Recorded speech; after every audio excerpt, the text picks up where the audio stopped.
안녕하세요, 묘한의사입니다. 지루성 피부염은 일반적으로 열 대사 장애에서 발생한다 그랬죠. 열에 의해서 쉽게 악화되고 그저 그 열이 내려가면 쉽게 호전된다라고 알고 있어요. 그런데 겨울철에는 지루성 피부염이 호전될까요? 아니면 악화될까요?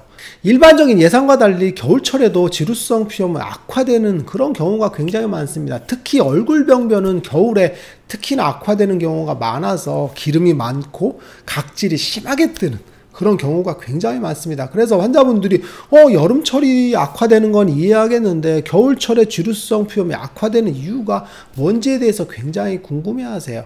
오늘은 지루성 피부염이 겨울철에 악화되는 이유를 한번 알아볼 거예요.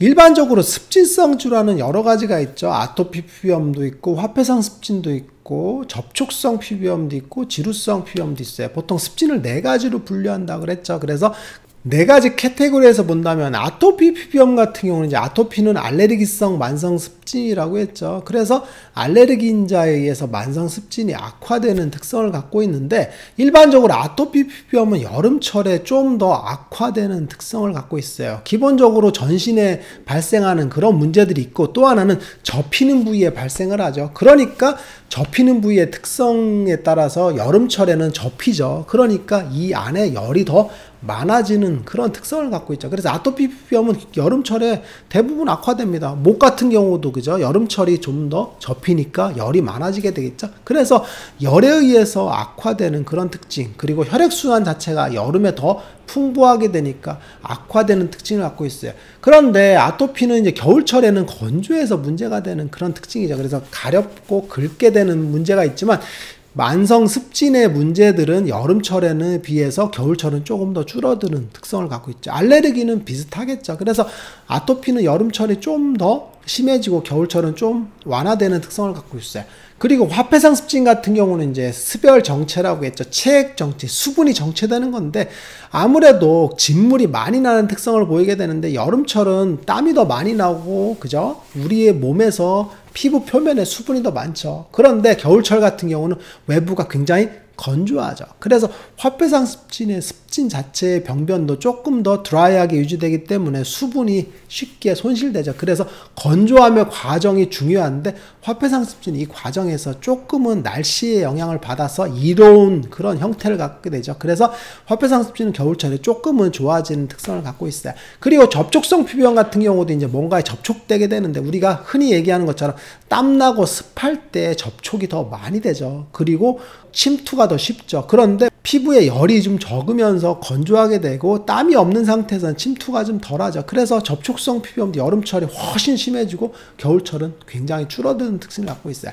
그런데 지루성 피부염은 열 대사 장애에서 발생한다 그랬죠. 그래서 열에 의해서 발생을 하는데 열의 문제는 조금 겨울철에 다르다라고 보시면 될 것 같아요. 지루성 피부염은 주로 발생 부위가 얼굴과 두피죠. 그러니까 외부적으로 노출되는 그런 부위가 됩니다. 그런데 한번 생각해 보세요. 여름에는 날씨가 덥죠. 그러니까 에어컨이나 선풍기를 많이 틀게 되겠죠. 그러니까 얼굴 측면에서 보면 여름철이 비록 날씨는 뜨겁지만 몸은 뜨거울 수 있어요. 그렇지만 얼굴 측면에서 보면 피부의 온도는 낮아지는 특성을 갖고 있죠. 기본적으로 찬바람이 얼굴로 비추니까. 그러니까 피부의 온도는 낮아지죠. 그래서 일반적으로 날씨가 더운 거에 비해서 얼굴의 지루성 피부염은 많이 악화되지는 않아요. 그런데 겨울철 같은 경우는 어때요? 외부적으로는 춥죠. 그러니까 몸이 추워지죠. 그런데 우리가 난방을 하게 되죠. 막상 한겨울이 되게 되면 히터를 틀거나 바닥 난방을 하게 되죠. 그럼 어떻게 되겠어요? 우리 피부 표면에서 보면 그쵸, 히터 바람이 얼굴에 직접 들어오죠. 몸에는 영향이 별로 없어요. 옷을 입기 때문에. 그런데 피부적인 얼굴적인 측면에서 보면 그죠, 따뜻한 바람이 들어오죠. 그러니까 피부 자체의 표면 온도는 더 높아질 우려가 높아요. 그래서 일반적으로 겨울철에 외부적인 온도의 자극이 더 심해지는 특성을 갖고 있어요. 그래서 얼굴의 지루성 피부염이 겨울에 심해지는 그런 문제가 있죠. 그래서 얼굴에 각질이 심하게 뜨고 피부 병변이 더 건조해지면서 유분이 더 많아지는 그런 특징을 갖고 있죠. 그리고 또 하나는 히터 바람을 얼굴에 직접 대게 되면 피부의 유수분 밸런스가 깨지면서 피지 분비도 더 많아지는 특성을 갖고 있죠. 그리고 우리 몸적으로 보게 되면 우리 몸에서 열이 축적되거든요. 그런데 겨울철이 되게 되면 외부가 춥죠. 그러면 우리 몸은 항온동물이잖아요. 그러면 내부적으로 보게 되면 그 에너지를 유지하기 위해서, 체온을 유지하기 위해서 열을 축적하게 됩니다. 그걸 함포열이라고 하거든요. 외부적으로 차가우니까 안에 열이 누적되는 그런 특성을 갖고 있는데 상대적인 열이거든요. 그런데 지루성 피부염에 열이 발생을 할 때 뭐 간에 열이 많다든지 뭐 위에 열이 많다든지 하는 이런 적열들이 생기게 되거든요. 그 열의 문제인데 그게 겨울철에 결코 적어지지가 않아요. 많으면 많았지 적어지지가 않거든요. 그래서 내부적인 열은 겨울철이라고 적어지지 않고 외부적으로는 히터 바람 같은 거에 의해서 피부 표면 온도를 높이죠. 그래서 겨울철에 지루성 피부염이 쉽게 악화될 우려가 높다라고 보시면 될 것 같아요. 그러면 어떤 타입의 얼굴 지루성 피부염 환자분들이 겨울철에 악화될까요? 기본적으로 얼굴에 피지 분비가 많은 형태의 지루성 피부염이 쉽게 악화됩니다. 기본적으로 습진형 타입 같은 경우가 이제 겨울철에 굉장히 많이 악화되는 특징을 갖고 있죠. 그래서 얼굴이 뻘개지면서 각질이 수북하게 생기는 경우가 굉장히 많습니다. 이런 경우에 이제 외부적인 온도에 의해서 히터 바람 같은 걸 직접 맞거나 그러면 피부염이 펑 하고 심해지는 그런 특성을 갖고 있는데 여기서 문제가 뭐냐면 이때 각질이 심하게 뜨거든요. 그러니까 어떻게 되겠어요?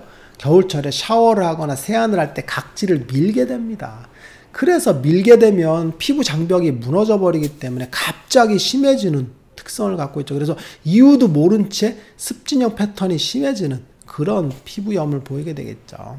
그리고 또 하나는 홍조형 타입도 마찬가지입니다. 얼굴에 홍조가 있게 되니까 빨갛죠. 그러니까 피부의 외부적인 열에 의해서 손상이 굉장히 많이 되는데 겨울철 같은 경우도 이제 실내에 딱 들어오게 되면 난방열 때문에 얼굴에 홍조가 확 생기죠. 그래서 안면 홍조 같은 경우에도 겨울철에 굉장히 많이 심해지는 특성을 보이게 되는데 당연하게도 지루성 피부염의 홍조형 타입도 겨울철 난방에 의해서 높은 실내 온도로 인해서 쉽게 혈관이 확장되는 특성을 갖고 있습니다. 그래서 얼굴에 홍조형 타입도 악화되기가 굉장히 좋은 조건을 갖고 있죠. 이상에서 살펴본 것과 같이 겨울철에도 지루성 피부염은 막상 좋아질 것 같지만 좋아지기가 어려운 조건들이 있어요. 그래서 겨울철에도 관리를 철저하게 하셔야 되고 외부적인 열에 의한 그런 컨트롤들을 잘 해주셔야 될 것 같아요. 그래서 전기장판이라던가 히터바람 이런 것들을 적극적으로 좀 피해 주시고 그리고 피부 외적으로도 각질이 생겼다고 해서 각질을 밀거나 하는 것들 그리고 과도한 보습제를 사용하는 것들을 조금 피해 주시는 게 굉장히 중요할 것 같아요. 묘한의사에게 궁금한 거 있으면 댓글 남겨주세요. 영상을 통해서 답변하겠습니다. 빠잉!